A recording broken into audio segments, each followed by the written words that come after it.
안녕하세요, 여러분. 하나님께서 열어주신 블레싱 코스, 믿음으로 살아가는 사람들의 삶과 고백, 바로 히브리서를 통해서 하나님이 우리에게 주시는 그 믿음의 역사, 또 믿음의 선물, 그리고 각 사람에게 주어진 그 믿음을 살펴봤습니다. 오늘 이제 8장 마지막 시간입니다. 하나님께서 그동안 역사하신 그 내용들을 오늘 종합적으로 한번 정리하면서 다시 한번 성령 하나님이 주시는 그 은혜를 우리 각자가 한번 누렸으면 좋겠습니다. 저 역시 오늘 긴장과 또 기대감과 사모함으로 이 자리에 섰습니다. 얼마나 감격이 되는지요. 하나님이 주시는 그 은혜가 오늘도 크실 줄 믿고 우리 기도하고 시작하도록 하겠습니다. 하나님 감사합니다. 하나님께서 사랑하시는 귀한 영혼들, 주께서 오늘도 인도하여 주시고 비록 영상에서 함께 하지만 하나님의 인도하심 속에 오늘도 성령의 조명하심 속에 하나님이 말씀하여 주셔서 우리에게 믿음을 세워갈 수 있는 은혜의 시간이 되게 하여 주옵소서. 정말 먼 시간 달려왔습니다.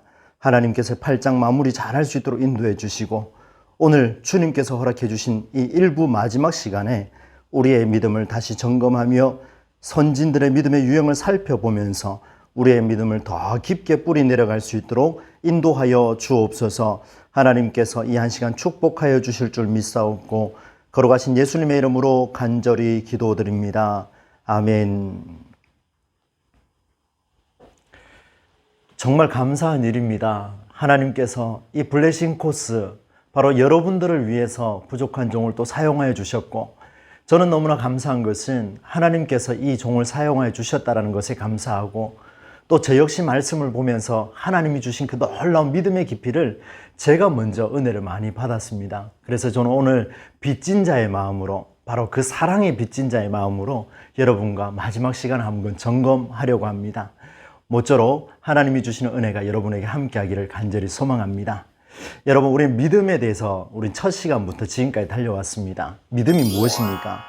믿음이 무엇입니까? 라고 물으면 굉장히 모호할 수가 있습니다. 그래서 기독교의 가장 중요한 단어 중에 이 믿음, 바로 히브리서 기자가 1절, 2절, 바로 11장 1절, 2절을 통해서 믿음을 풀어나가기 시작합니다. 그때 우리는 이렇게 봤습니다. 믿음은 눈에 보이지 않습니다. 어떻게 그 믿음을 알 수 있습니까? 라고 이렇게 봤지만 사실은 그 믿음은 우리 가까이 있었습니다. 어디에 있었습니까? 바로 이 자리에 저와 여러분, 바로 예수 그리스도의 이름으로 만나서 함께 대화하고 함께 영적으로 교통하고 함께 마음을 나누는 이곳, 그리고 생각하는 그 기도의 자리, 그리고 잠시일지라도 하나님 앞에 내가 신앙으로 살겠노라 결단하는 그 자리, 우리의 삶의 현장 곳곳에 모두가 믿음의 현상이 나타나고 있다는 것을 우리가 봤습니다. 왜 그렇습니까? 이 세상을 창조하시는 분이 하나님이시죠. 그리고 그 하나님이 우리에게 믿음이라는 선물을 주셨습니다. 깨닫는 자는 하나님을 볼 것이지만 아직도 못 깨닫는 자가 많습니다. 왜 그렇습니까? 내가 주인인 줄 알기 때문이죠. 하나님이 주인인 줄 알면 우리에게 주신 그 믿음의 깊이를 오늘 우리는 뿌리를 내릴 수밖에 없습니다. 그래서 여러분, 혹여나 내게 믿음이 없다라고 생각하거나 믿음이 부족하다고 생각하거나 특별히 신앙생활을 처음 시작하는 분들은 이제 믿음을 그 하얀 도화지 속에 깊이 그려나가시고, 또 신앙생활을 하신 분들 중에 믿음이 나는 부족한 것 아닌가 이렇게 질문하시는 분들은 또 한번 고민하셔서 내게 어떤 믿음의 유형이 또 맞을까, 또 만들어 가야 할 것인가를 오늘 이 마지막 시간에 한번 점검할 수 있으면 좋겠습니다.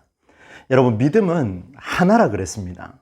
이상하지요? 오늘 제가 이제 마무리할 때 믿음의 여러 가지 유형이 있다 그랬는데 믿음은 분명히 하나입니다. 언제? 바로 하나님이 주시는 믿음이기 때문에 하나입니다. 다른 어떤 신도 이 세상에서 구원을 허락할 믿음은 없습니다. 동의하시죠? 우리 첫 시간에 뜨겁게 그렇게 외쳤습니다.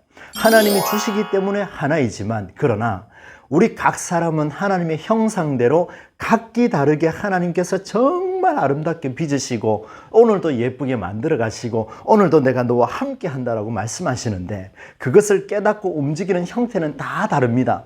그래서 아벨과 에녹과 노아와 아브라함에게선 두 가지 형태로, 또 사라에게 이르기까지 이 6가지의 유형 형태로 나누어지면서 그 모습이 하나님께 응답이 되더라는 것. 바로 은혜의 응답이 일어나더라는 것을 우리가 봤습니다. 그리고 오늘 1부를 마지막으로 하지만 다음에 제가 또 준비를 해서 2부를 볼 때는 이삭을 시작으로 그리고 사무엘에게 이르기까지 하나님의 놀라운 그 믿음의 역사가 이들에게도 응답이 일어나고 있다는 겁니다. 그렇다면 여러분 이렇게 적용해야 되겠죠. 오늘 21세기를 살아가는 저와 여러분도 바로 믿음의 역사를 우리를 통해 펼쳐나가고 계심을 여러분 아멘으로 믿으신다면 하나님께서 우리를 얼마나 깊이 사랑하는지를 오늘 우리는 경험하게 될 줄로 믿습니다. 그 역사의 현장으로 또 한번 찾아가도록 하겠습니다. 오늘 우리는 7번의 만남 속에 다루었던 첫 시간부터 오늘까지 저는 6가지의 유형을 한번 살펴보면서 하나님께서 주신 그 믿음을 보려고 합니다. 하나님과 인간이 어떻게 대화하고 어떻게 만남을 이루어갔는가를 한번 보시지요. 이걸 아신다면 우리에게도 그 만남이 나오지 않겠습니까? 믿음의 다양성은 어떤 유형으로 나타날까요?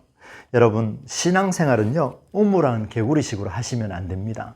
내 경험과 내 사연과 나의 연륜과 내 나이와 내 핏줄과 나의 어떤 명예와 권력과 권위와 이런 것들로 하나님 앞에 서는 것이 아니라 우리는 이 몸 그대로 있는 모습 그대로 주께서 허락하시고 불러주시는 그 자리에 겸손하게 아무것도 숨기지 말고 그대로 드러내실 수만 있다면 할렐루야 하나님의 역사가 그대로 또 나타나게 될 것입니다. 여러분 오늘 이제 6가지 유형을 살펴보면서 제가 잠깐 정리를 하겠습니다. 마무리 강의를 준비하는데 시간이 굉장히 오래 걸렸습니다. 전체 정리를 하는데 그래서 강의를 하면 시간이 길어질 것 같아서 미리 한번 적었습니다.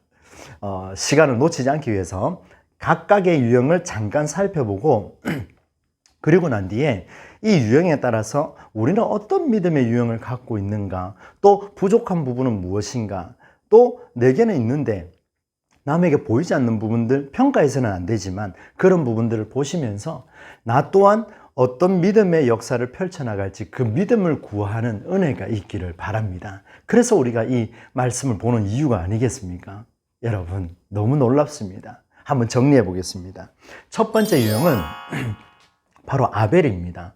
아벨의 믿음, 아벨의 삶과 고백을 통해서 하나님이 주시는 그 믿음의 사람들의 역사를 우리가 살펴봤는데 아벨은 이랬습니다. 아벨을 우리가 보기 전에 먼저 아담과 하와의 역사를 봤죠. 에덴에서 쫓겨나서 하나님께 버림받은 줄 알았는데 그러나 하나님께서 다시 가인이라고 하는 아들을 주셨을 때 아담과 하와는 놀라운 고백을 하죠. 얻었다. 바로 내가 여호와께로부터 생명을 얻었다. 하나님이 나를 다시 함께 하심을 믿는다. 버리신 줄 알았는데 다시 나와 함께 하심을 믿는다라고 해서 가인을 낳았습니다. 얼마나 예쁘게 키웠겠습니까? 그런데 여러분 어느 날 마음이 복잡해지죠. 가장 어렸을 때인지 나이가 좀 들었는지는 잘 모르겠습니다. 그러나 가인은 어느 시점부터 마음이 복잡해지기 시작했습니다. 언제인지 아시죠? 첫째가 태어날 때 너무 사랑스러운데 둘째가 태어나면 말씀드렸습니다. 부모가 보지 않을 때 동생을 꼬집거나 또 발로 차기도 하고 얼마나 괴롭힙니까? 그런 모습들. 바로 인정받고 싶고 행복하고 싶은데 이렇게 살고 싶은데 나 인정받고 싶은데 인정받을 것이 동생 아벨에게 넘어감으로써 이 가인은 결단을 하게 되죠. 너무나 행복하고 싶어서 인정받아야 내가 행복할 수 있으니까 그래서 자신이 살아가고 있는데 여러분 보십시오. 아이가 태어나고 난 뒤에 부모에게서 자기는 버림받았다 생각합니다. 부모는 버린 게 아니죠, 여러분. 자세히 한번 보십시오. 그런데 본인은 버림받았다는 생각을 했고 또 두 눈 뜨고 보는 앞에서 하나님께도 거부당했습니다. 무슨 거부를 당했습니까? 땅의 소산으로 제사를 드렸는데 눈에 보이는 앞에서 아벨이 양의 첫 새끼와 기름으로 하나님 앞에 올려드리는 것을 보면서 하나님께서 아벨의 제사만 딱 받았습니다. 얼마나 충격입니까? 내가 믿는 신한테 버림받은 듯한 그런 느낌, 인정받지 못한 그런 느낌, 굉장히 충격이죠. 그래서 가인이 이게 문제의 근원이 무엇일까 고민하면서 찾았던 것이 동생이 없었던 시대로 돌아가면 어떨까라는 고민을 하게 되죠. 그래서 어떻게 하죠? 동생을 괴롭히고 또 학대하고 여러모로 힘들게 했겠죠. 그러나 결국 동생을 없애고 나면 그 인정을 자신이 다 받을 수 있으니까 바로 아벨을 향한 하나님의 시선을 누구에게로? 자신에게로 돌리려고 하는 그 간절한 마음 때문에 동생을 죽이게 되는 이런 모습이 있습니다. 바로 하나님께서 원하지 않는 예배는 무슨 예배냐면 시기와 질투로 가득한 예배, 시기와 질투. 남을 의식하고 하나님께 집중하지 아니하고 남의 믿음이 좋아 보이고 내 믿음이 약해 보이고 또 내가 싫은 사람이 함께 예배하고 이런 게 중요한 것이 아니라 어떻든 간에 예배 자리에서 내가 삶의 예배 자리에서는 하나님께만 집중할 수 있는 그 예배, 바로 아벨은 그렇게 드렸고 가인은 그렇게 하지 못했습니다. 그래서 하나님은 바로 아벨의 제사를 받았습니다. 여러분, 이 아벨의 유형은요, 어떤 사람에게 필요한 믿음이겠습니까? 여러분 한번 들어보십시오. 이렇게 정리를 했습니다. 다른 사람에게 늘 인정받고 싶어 하는 사람, 교회 오는 이유가 사랑받으며 살고 싶은 사람. 너무 좋죠. 그런데 사랑받으며 살고 싶은 사람에게 필요한 믿음이 바로 아벨의 믿음입니다. 하나님만 봐야 되니까. 나보다 남이 칭찬받는 일에 민감한 사람, 항상 최고의 자리를 추구하는 사람, 시기와 질투 속에서 헤매는 사람, 잘하고 싶은데, 너무 잘하고 싶은데, 근데 잘 안 돼요. 거기에 스트레스 받고 집중이 부족해지는 이런 현상들, 하나님을 보지 아니하고 다른 것 때문에 내가 신앙이 약한가 점검하는 이런 사람들에게 바로 아벨의 유형이 속한다는 것입니다. 이런 사람에게 아벨의 믿음을 한번 보시고 추구하려고 닮아가려고 애를 쓰시면 믿음의 역사는 나타나지 않겠습니까? 결론 내려볼까요? 아벨의 믿음은요, 사람을 의식하지 않고 시기와 질투를 하지 않고 오직 하나님만 바라보는 그런 삶의 추구가 믿음이다라는 것을 보여주었습니다. 여러분 어떻습니까? 이제 두 번째, 에녹의 유형입니다. 에녹의 유형에서 가장 중요했던 것은 어떻게, 이겁니다. 키포인트가 이거죠. 에녹은 어떻게 살았을까라는 것인데, 하나님을 기쁘시게 하는 믿음의 결과로 이 사람은 상급을 받았다 이야기했죠. 믿음의 조상 아브라함에게도 이 말씀이 나오지 않고 11장 6절, 아벨에게서도 나오지 않고 사무엘에게서도 그 어떤 누구에게도 나타나지 않았는데 365세를 살았던 에녹에게서 바로 상급 이야기가 나왔습니다. 놀라운 이야기입니다. 그렇다면 상급을 받았다는 이야기는 그 상급의 과정이 어땠는지를 우리가 봐야 되지 않겠습니까? 에녹은 죽지 않고 하늘로 부름을 받았던 귀한 사람입니다. 얼마나 귀한 사람이에요. 그런데 히브리서 기자를 보니까 죽기 전에 하나님을 기쁘시게 했다, 이렇게 이야기합니다. 그래서 창세기 말씀으로 돌아가서 병행을 해보고 두 개 다 놓고 한번 이렇게 비교를 해보니까 하나님을 기쁘시게 한다는 것은 다름 아닌 어떤 내용입니까? 하나님과 동행한다라는 겁니다. 하나님과 동행한다는 이야기예요. 기쁘시게 한다는 거. 그래서 말씀을 드렸죠. 동행은 무엇입니까? 두 사람이 목적지를 향해서 같이 가는데 보조를 맞춰서 계속 가는 거예요. 싸울 수도 있고 마음이 안 맞을 수도 있고 불평할 수도 있고 이해가 안 될 수도 있어요. 특히 부부관계가 그렇죠? 그러나 목적지를 정확하게 봐야 돼요. 하나님 나라, 화목한 가정, 우리 가정은 이런 목표를 가지고 있다는 것을 인지한다면 서로가 서로를 기다려주고 품어주고 안아주고 세워주고 칭찬하는 이런 놀라운 일들이 일어날 때에 흔들리지 않습니다. 그것을 가리켜서 동행이라 하죠. 에녹은 하나님의 마음을 알려고 몸부림쳤습니다. 하나님이 보시는 그 놀라운 그 목적지를 향해서 에녹은 열심히 걸어갔지요. 그런데 힘들지 않습니까? 힘들죠. 그 힘듦 속에서 하나님이 기다려 주셨다라는 거, 여러분 이게 감격 아니겠습니까? 이게 감동이죠. 매일매일 어떻게 기쁘게 살 수 있습니까? 안 되지요. 그러나 하나님의 마음이 무엇일까 늘 생각했던 그 사람, 바로 에녹입니다. 이 에녹이 바로 하나님이 원하시는 그 삶을 살아드렸습니다. 그래서 상급을 받게 되는데 그의 아들 무두셀라가 최장수의 복을 받습니다. 969세. 에녹은 65세에 무두셀라를 낳고 300년 동안 하나님과 동행했다 그랬습니다. 그럼 무슨 말입니까? 300년 동안 어떤 일이 벌어집니까? 무두셀라가 무려 300년 동안 아버지 에녹이 하나님과 동행하는 것을 보았습니다. 여러분, 그래서 기독교 신앙교육이 중요한 거예요. 교육하는 게 중요한 게 아니고 부모가 어떤 모습으로 하나님 앞에 집중하는가를 보여주는 게 중요합니다. 이게 기독교 교육이에요. 가르치는 게 중요한 게 아니고 본이 되는 것이 중요합니다. 모범이 되어주고 먼저 움직여주는 것, 이것이 기독교 교육입니다. 그래서 가문의 신앙을 복을 받았습니다. 창세기 5장에 아담의 족보가 나오죠. 아담, 셋, 에노스, 게난, 마할랄렐, 야렛, 에녹, 무두셀라, 라멕, 노아, 셈, 함, 야벳 이렇게 나갑니다. 여러분, 무두셀라가 신앙의 가문의 유업에 이름이 등장하는 거예요. 얼마나 멋있습니까? 이게 하나님의 은혜 아니겠습니까? 그래서 에녹은 정말 하나님이 상급받은 거 맞습니다. 최장수, 당대에 가장 오래 살려고 하는 그 가문의 신앙의 복, 가문이 끊이지 않는 최장수 아버지의 에녹이 되었다라는 사실입니다. 너무나 놀랍지요. 이런 사람들, 바로 에녹의 유형을 받아야 할 사람들, 에녹의 유형을 고려해야 될 그런 사람들, 바로 필요한 믿음이 무엇인가를 한번 보겠습니다. 한번 들어보십시오. 신앙의 목적이 하나님이 주시는 상급에 두는 사람, 이런 사람이 에녹의 유형이 필요합니다. 상급만 바라고 가는 사람은 에녹의 유형이 아니에요. 에녹은 상급 받으려고 움직인 것이 아니고 하나님과 동행하려고 움직인 겁니다. 그래서 상급을 받은 거예요. 결과가 문제가 아니라 과정이 문제예요. 상급 줄지 안 줄지도 몰랐지요. 어떻게 압니까? 그것이 아니라 우리는 이 에녹의 유형을 가지고 그렇게 살자는 겁니다. 과정보다 결과 중심의 열매만 얻으려 하는 그런 신앙생활 사람들에게 에녹의 유형을 꼭 고려하셔야 됩니다. 원인과 결과가 일치해야 된다. 나 이만큼 투자했으니까, 나 이만큼 시간을 썼으니까, 나 이만큼 헌금했으니까 하나님 복 주셔야죠. 원인과 결과가 똑같다고 생각하는 사람은 에녹의 유형을 고려하셔야 됩니다. 상급이 우선이 아닙니다.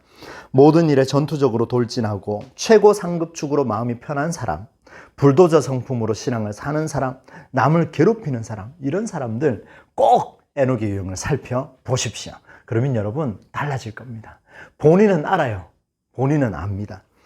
에녹의 믿음은 상급보다 내 실존을 하나님과 동행하는 일에 집중할 때 나타납니다. 하나님의 마음이 무엇인지 고민한 사람이 바로 에녹입니다. 그리고 세 번째, 노아의 유형이었죠. 노아의 유형도 마찬가지입니다. 노아는 어떻게 반응했을까? 새로운 일을 경험했어요. 경험하지 못했던 일을 경고의 메시지를 받았습니다. 노아야, 노아야, 하나님 부르셔가지고 너는 이렇게 방주를 지어라 라고 하면서 세상 사람들에게 경고의 메시지를 전달하려고 합니다. 근데 노아는 어떻습니까? 아무도 알아주지도 않죠.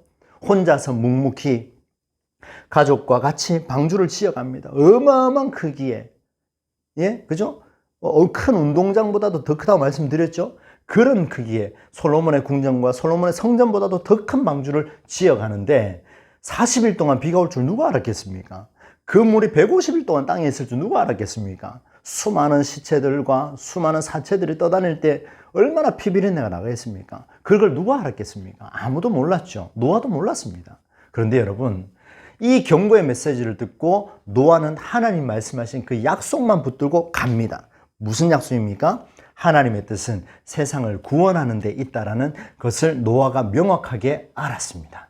그래서 이 구원의 과정에 충실하게 되는데 거창하게 생각할 필요 없습니다. 노아는 방주를 짓는 게 구원의 과정에 동참하는 거였고 우리는 뭡니까? 우리는 지금 주어진 이 현실에 여러분 체념하고 그냥 그래 살라는 말이 아닙니다.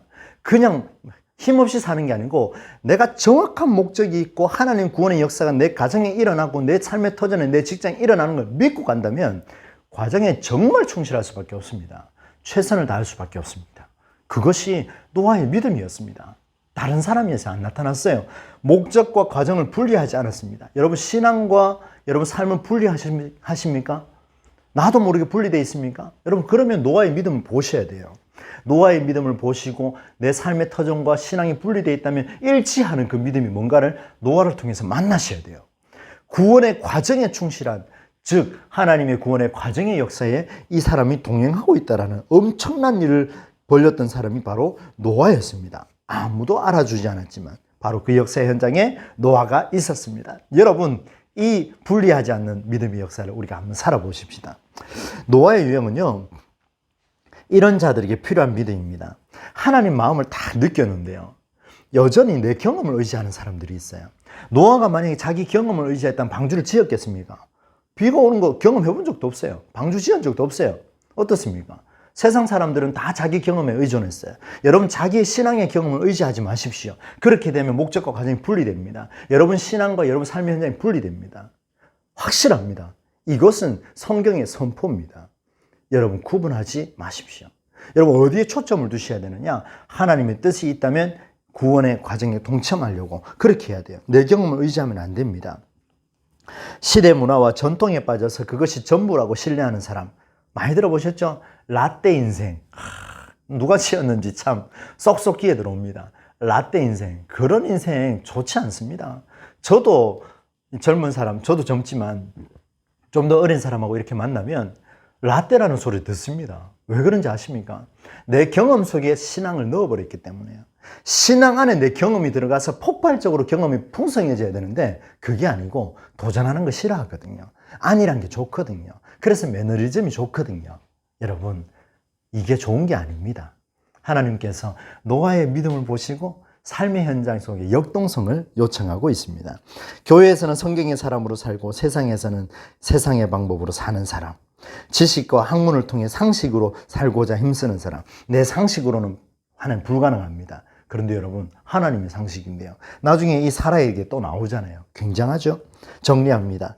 노아의 믿음은요, 구원의 목적과 과정을 분리하여 살아온 것을 회개하고 신앙인으로 이제 어떻게 반응할 것인가, 어떻게 살아갈 것인가 판단, 선택, 결단하여 구원의 과정에 동참하는 그런 믿음입니다. 여러분, 이 믿음에 참여해야 되지 않겠습니까? 그리고 이제 네 번째는 아브라함이에요. 역시 아브라함은 두 번에 걸쳐서 나눠서 할 만큼 믿음의 조상 다 왔습니다. 정리할까요? 첫 번째 아브라함의 유형은요, 어디로 가는지 모르고 아브라함은 떠났습니다.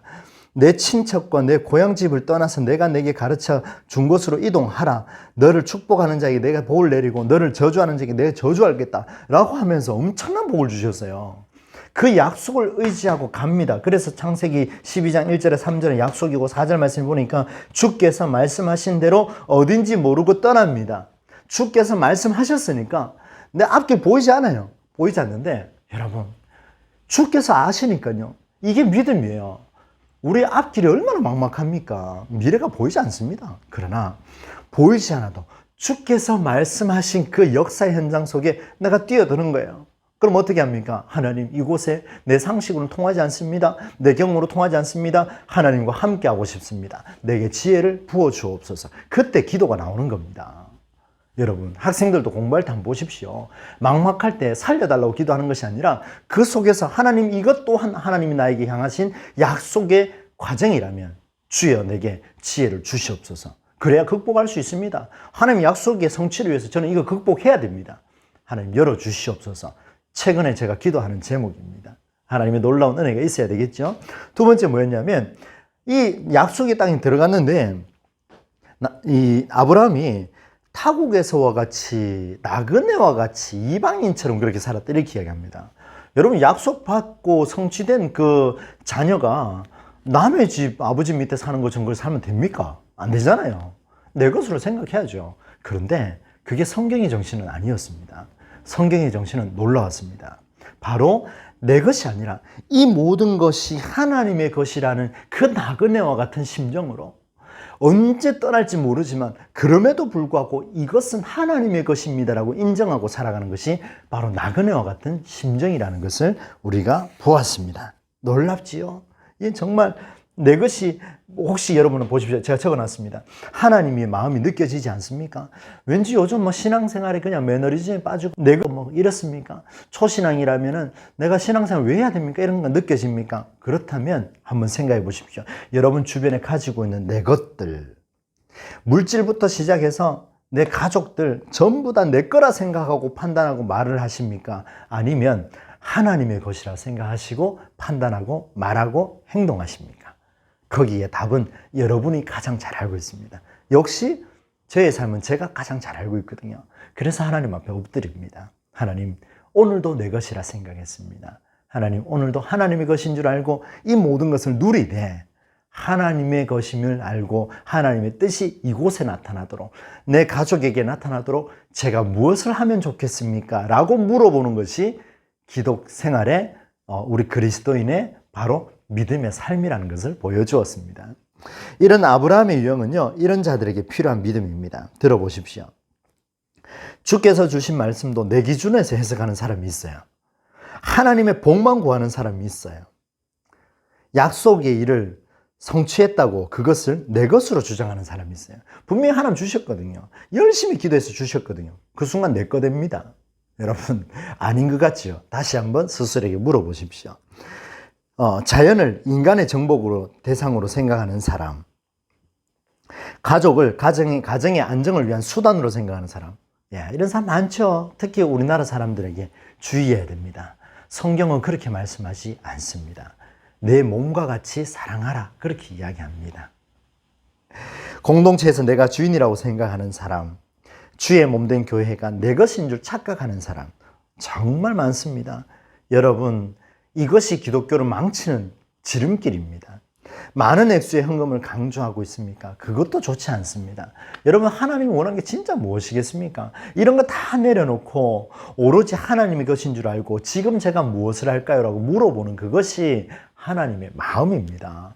그것이 하나님 주신 믿음의 선물을 받고 내가 응답하는 거예요. 내가 응답하는 겁니다.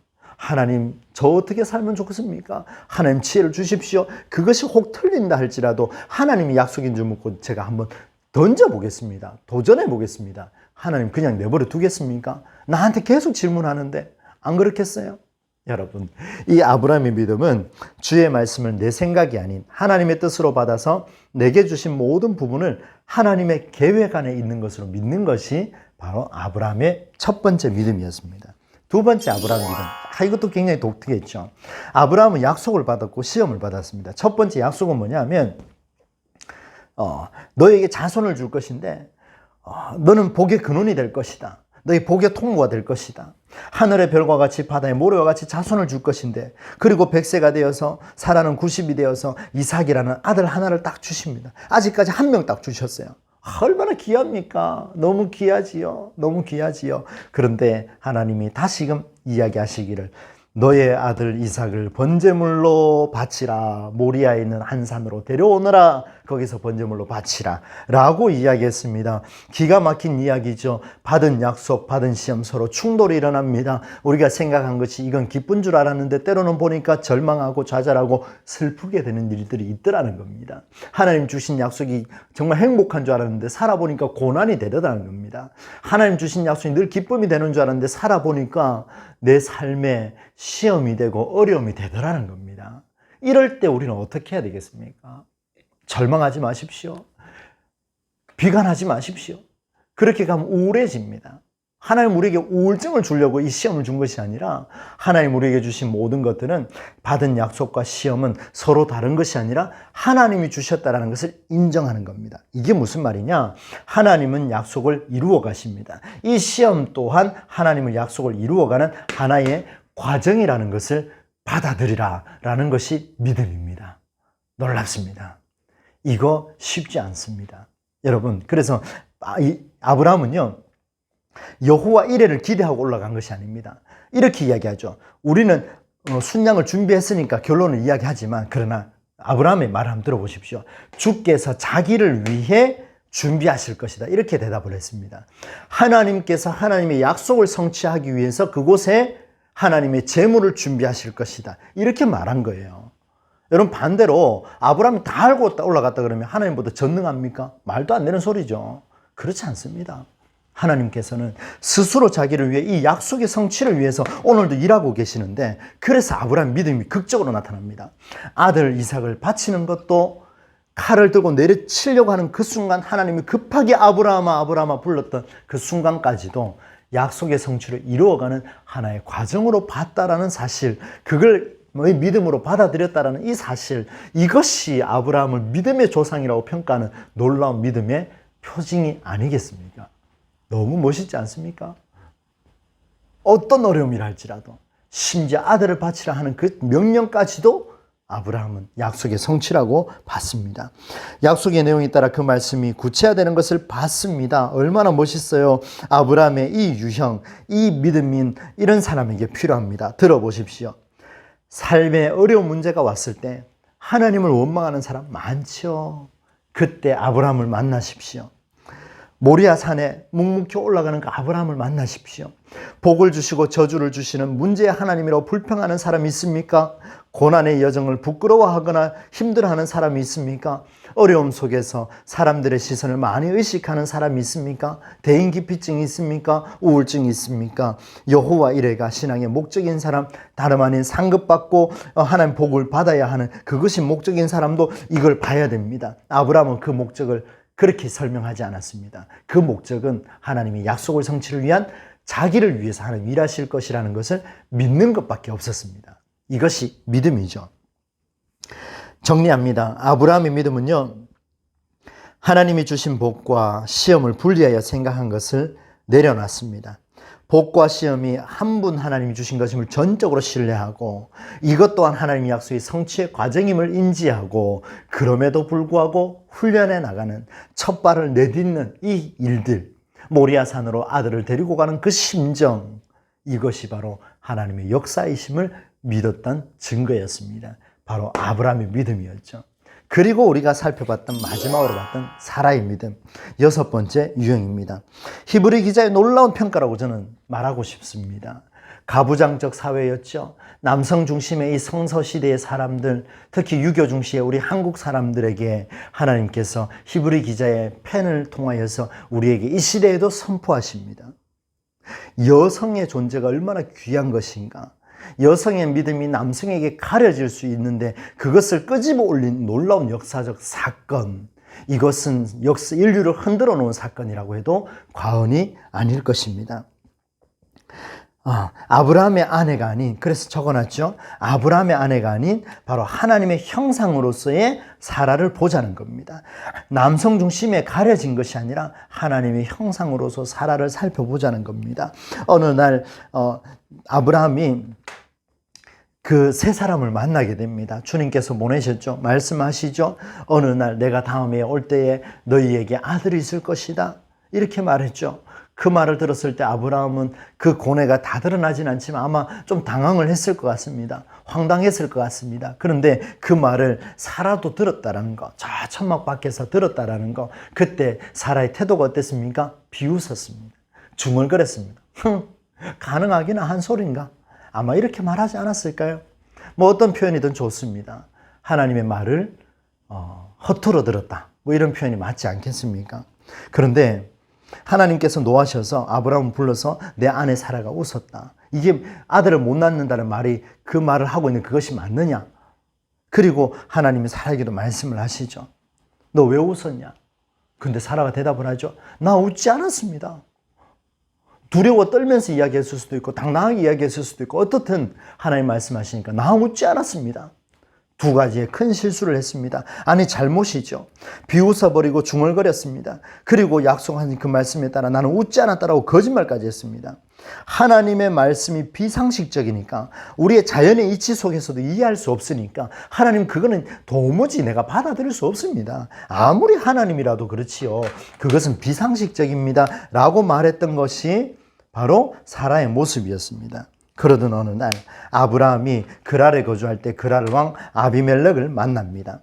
그때에 사라를 동생이라고 속이고 아비멜렉에게 보내줍니다. 그날 밤 하나님이 아비멜렉에게 이야기를 하죠. 사라는 남편이 있는 사람이다. 돌려보내라 라고 했을 때 얼마나 두려웠겠습니까? 그때 아비멜렉이 저는 선하게 반응했습니다 라고 이야기했죠. 그리고 하나님과 대화를 이렇게 이어가고 있는데 아비멜렉이 아브라함을 불러서 이렇게 이야기하죠. 왜 속였느냐 라고 이야기하니까 여기는 하나님을 아는 사람이 없습니다. 그래서 내 아내를 데려가면 내가 죽을까, 내 가문이 없어질까 봐 두려웠습니다. 이 아브라함은요, 사실은 약속을 따라왔기 때문에 하나님이 하늘의 별과 같이 바닷가의 모래와 같이 자손을 줄 거라는 이 확신이 있었기 때문에 그렇게 해서라도 살고 싶었던 거예요. 여러분 거짓말이잖아요. 물론 이복류의 동생이라고 이렇게 표현을 하지만 여러분 어떻습니까? 배달은 그래서 이복 여동생이라고 그렇게 이야기했지 않습니까? 뭐 어떻든 간에 그 자리에서는 거짓말을 할 수밖에 없었습니다. 그리고 사라도 마찬가지죠. 그래서 하나님이 사라의 일로 통해서 이 아비멜렉에게 그 가문의 태를 닫아버렸습니다. 충격이죠. 아비멜렉 얼마나 힘들었겠습니까? 그때 아브라함이 간절하게 기도합니다. 여러분 성경에 다 기록되지 않았지만 아브라함이 얼마나 하나님 앞에 부르짖었겠습니까? 회개하고 하나님 살려주십시오. 저희들이 잘못했습니다. 하나님 아비멜렉 가문을 태를 열어주십시오. 생명을 허락하여 주옵소서라고 간절하게 기도했습니다. 이걸 누가 봅니까? 사라가 봤습니다. 놀라운 사실. 비상식적이라고 생각을 했는데 보니까 하나님이 닫았던 문조차도 하나님이 기도를 듣고 열어주시는 놀라운 역사가 나타났습니다. 그때 사라가 고백을 하죠. 이삭이 태어난 이후에 하나님의 역사는 거짓말이 아니구나. 하나님 나를 웃게 하셨으니 듣는 자가 다 나와 함께 웃으리로다. 놀라운 고백을 하게 되죠. 사라의 믿음은 여기에서 드러났습니다. 바로 목숨을 살리기 위해서 비상식적으로 행동했던 자신들의 모습을 보고 회개를 하고, 그리고 하나님의 닫았던 문조차도 하나님께 기도하니까 열려진다라는 놀라운 역사, 하나님 모든 것을 감당하실 수 있다라는 역사, 믿기만 하면 열어준다라는 그 역사, 바로 하나님의 상식을 살아가 깨달았다는 겁니다. 여러분, 이게 중요한 겁니다. 오늘 우리에게 일어나는 일들 하나님의 상식이라고 믿어지십니까? 여러분, 비상식적인 일들이 얼마나 많습니까? 그러나 이 우주를 주관하시는 하나님의 역사, 하나님의 상식 속에서 이루어지고 있다는 사실, 그때 우리는 뭘 합니까? 여호와께로부터 일이 이루어졌구나. 그러면 우리가 이제 무엇을 할까요? 하나님 또 물어보는 거예요. 이것이 믿음의 응답입니다. 하나님의 놀라운 역사가 일어나지 않겠습니까? 바로 이것입니다. 내 눈에 비상식적이라도 하나님은 약속의 성취를 위해서 계속해가는 가장 하나님은 상식이다라는 것을 우리가 볼 수 있게 되었습니다. 왜 그렇죠? 하나님은 이 세상을 창조하신 분이잖아요. 하나님의 섭리 속에 살아갑니다. 사라의 유형은 이런 자들에게 필요한 믿음입니다. 성경이 비상식적입니다라고 말하는 사람 많죠? 하나님의 은혜를 값싼 것으로 만드는 사람, 말씀을 자기 위주로 해석하고 필요한 대로 말하는 사람, 이기적인 욕심에 빠져서 고립된 사람, 갈급할 때와 응답받았을 때의 말과 행동이 다른 사람, 책임을 물을 때 비웃지 않았다라고 거짓말도 잘하는 사람, 이런 사람들에게 꼭 사라의 유형은 필요합니다. 여러분, 이것이 부족하십니까? 그러면 이런 사람들, 각각의 부족한 사람들 있죠? 저도 찾았습니다. 제가 부족한 것이 무엇인가? 그래서 하나님 앞에 구체적으로 기도합니다. 하나님, 제가 어떻게 응답할까요? 그때 하나님, 이런 믿음의 유형이 저에게도 나타날 수 있도록 하나님 허락해 주옵소서. 구체적으로 살아가겠습니다 라고 고백을 했습니다. 여러분, 이사야 55장 8절에서 9절 말씀, 이런 말씀이 있습니다. 나의 생각은 너희의 생각과 다르며 너희의 길은 나의 길과 다르다. 주께서 하신 말씀이다. 하늘이 땅보다 높듯이 나의 길은 너희의 길보다 높으며 나의 생각은 너희의 생각보다 높다. 아멘. 하나님께서 이스라엘 백성에게 주시는 그 말씀, 이사야를 통해서 그 주시는 말씀, 오늘 우리에게 동일하게 주께서 말씀하십니다. 성경은 선언합니다. 너희들의 생각보다, 너희들의 마음보다, 너희들의 지식보다, 너희들의 지혜보다 내가 더 깊고 높다. 누구의 생각을 따르시겠습니까? 여러분의 경험을 따르시겠습니까? 하나님의 상식을 따르시겠습니까? 여러분, 이렇게 해서 6가지의 내용을 정리를 했습니다. 여러분, 얼마나 귀합니까? 이 내용들을 구체적으로 한번 되새겨보시고 또 영상도 보시면서 한번 점검해 보십시오. 교재도 다 준비되어 있지 않습니까? 이제 마지막 시간이라서 제가 한번 이 교재를 봅니다. 이렇게 생긴 교재가 있습니다. 여러분들이 한번 오셔서 이 교재도 한번 받아보시고 여러분 참고해 주시면 되겠습니다. 여러분, 결단해 보십시오. 들어보십시오. 나는 믿음의 삶을 살고 있는가? 내 믿음은 어떤가? 나는 어떤 유형의 믿음이 있는가? 6가지 중에 어디에 가까운가? 혹시 지금까지 내가 간과했던 믿음의 내용은 없었던가? 내게는 있었지만 없는 것들이 보이지요? 그런데 이런 것들을 보고 너는 믿음 없다라고 말한 적은 없는가? 되돌아봅시다. 나는 어떤 유형의 믿음을 더 필요로 하고 있습니까? 그 이유는 무엇입니까? 나는 내가 필요로 하는 그 믿음의 내용을 더 갖출 수 있습니까? 어떻게 하면 갖출 수 있습니까? 내 가족에게는 어떤 믿음이 더 필요할까요? 내 아들, 내 딸, 내 남편, 내 아내, 어떻습니까? 그런데 여러분, 남의 믿음 절대로 평가하면 안 됩니다. 왜? 각기 다르게 나타났잖아요. 그죠? 평가하라고 말씀드리는 게 아니고 부족한 것이 보이면 뭐 해야 됩니까? 하나님, 내 남편에게, 내 아이에게, 내 아내에게 이런 믿음을 허락하여 주옵소서. 혹여나 그가 그 믿음을 받아들이지 못한다면 저에게 갖추게 하셔서 그 가족을 살리게 하여 주옵소서. 이게 기도가 아니겠습니까? 여러분, 그렇지요? 여러분, 마지막으로 지난 시간 말씀드렸던 것처럼 제가 책 마지막 쪽에 기도문을 작성을 했습니다. 여러분, 저도 이 기도문을 읽고 있습니다. 간절한 마음으로 읽고 있습니다. 마지막 시간이라서 시간은 좀 값습니다만은 기도문 짧게 읽고 기도하고 마치겠습니다. 주님, 사랑하는 누구가 이런 믿음의 삶을 살게 하소서. 자신의 이름이나 사랑하는 자의 이름을 넣어서 한번 불러보십시오. 저는 이 시간 제 이름을 넣어서 한번 해보겠습니다. 주님, 인정받고 사랑받고 싶어하는 연약한 우리의 인생을 긍휼히 여기시고 아벨의 삶을 본받아 사랑하는 성수도 시기와 질투를 버리고 사람이 아닌 하나님께 인정받는 믿음의 삶을 살게 하소서. 주님, 상급의 눈이 어두워 결과만을 위해 물불을 가리지 않는 어리석음을 버리게 하시고 에녹의 삶을 본받아 사랑하는 성수도 하나님의 눈에 시선을 맞추어서 끝까지 주와 동행하여서 하나님을 기쁘시게 하는 믿음의 삶을 살게 하소서.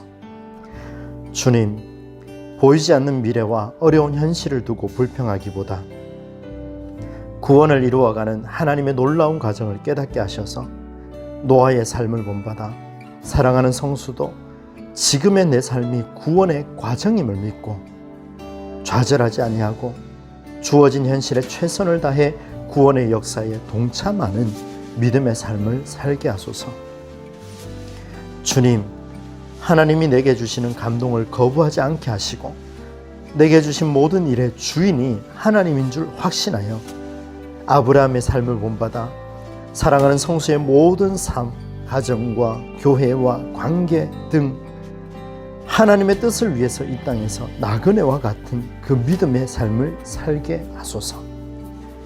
주님, 내게 주신 복과 주신 시험으로 인해 하나님을 원망하지 않게 하시고 복과 시험이 충돌된 것이 아니라 오히려 하나님이 주신 하나의 약속이 복인 줄 알게 하셔서 아브라함의 삶을 본받아 피할 길보다 주신 약속에 집중하여 하나님과 함께 하심을 고백하는 믿음의 삶을 살게 하여 주옵소서.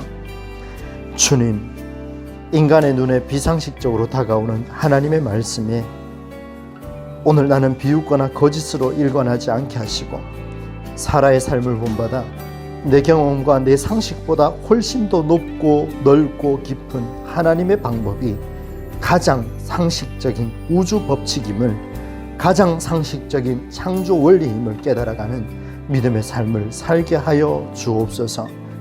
사랑하는 주 예수 그리스도의 이름으로 간절히 기도드립니다. 아멘. 사랑하는 여러분, 이 기도문을 읽으면 저에게 주시는 하나님의 금성이 들립니다. 여러분에게도 성령의 조명하심 속에 여러분에게 필요한 대로 들려지기를 간절히 소망합니다. 저도 다시 한번 일어서겠습니다. 여러분과 함께하고 또한 기도하겠습니다. 히브리서를 통해서 믿음으로 살아가는 사람들의 삶과 고백 1부를 끝냈습니다.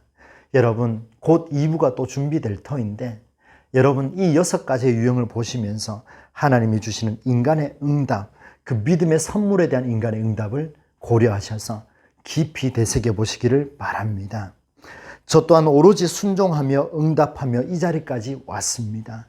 힘들지 않았겠습니까? 강의 준비하며 고뇌를 겪지 않았겠습니까? 그때 기도했습니다. 하나님, 이것을 준비하여 전해질 때에 이 글을 읽고 이 영상을 보는 사람들에게 하나님께서 이 구원의 과정을 드러내셔서 하나님만이 저들에게 역사해달라고 기도했습니다. 참으로 쉽지 않은 길을 저는 걸어왔습니다. 여러분, 외로웠습니다. 그러나 오늘 하나님께서 우리에게 믿음을 부어주셨고 우리가 응답하면 하나님이 기뻐하십니다. 그 길을 우리가 함께 걸어가십시다. 여러분 모두를 사랑합니다. 그리고 진심으로 감사드립니다. 성령께서 2부를 허락해 주시면 다시 한번 만나도록 하겠습니다. 끝으로 다시 한번 여러분께 감사드리며 날마다 주의 평강이 여러분 삶 속에 함께 하시기를 간절히 축복합니다. 그동안 수고하셨습니다. 감사합니다. 그 선한 힘에 고요히 감사하여 그 놀라운 평화를 누리며 나 그대들과 함께 걸어가네. 나 그대들과 한 해를 여네.